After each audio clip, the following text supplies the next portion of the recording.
Pop സംഗീതവും music വീഡിയോയും മുഖമുദ്രയാക്കിയ MTV channel 44 വർഷങ്ങൾക്ക് ശേഷം ഓഫ് എയർ ആകുന്നു. ഈ വർഷാവസാനത്തോടെ MTV UK-യിലെ 5 മ്യൂസിക് ചാനലുകൾ നിർത്തും. MTV HD ചാനൽ മാത്രം സംപ്രേഷണം തുടരും. യുവാക്കളുടെ മാറിയ ശീലങ്ങളും പുതിയ ട്രെൻഡുകളും പണഞ്ഞെരുക്കവുമാണ് പോപ്പ് മ്യൂസിക് ആരാധകർക്ക് ട്രിപ്പിൾ ഇടിയായത്. IPO വിപണിയിൽ ടാറ്റ ക്യാപിറ്റലിനെ മലർത്തിയടിച്ച് LG ഇലക്ട്രോണിക്സ്.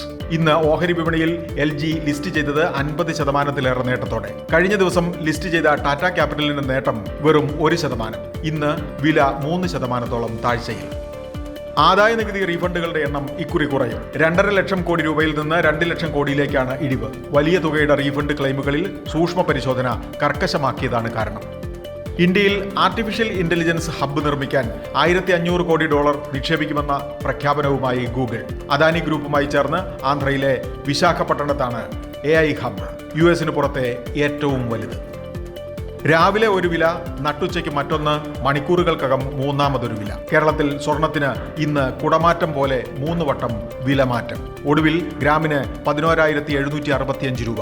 ഇന്നലത്തേക്കാൾ 270 രൂപ കൂടുതൽ. ബിസിനസ് വാർത്തകൾ വിശദമായി അറിയാൻ ധനം online.com.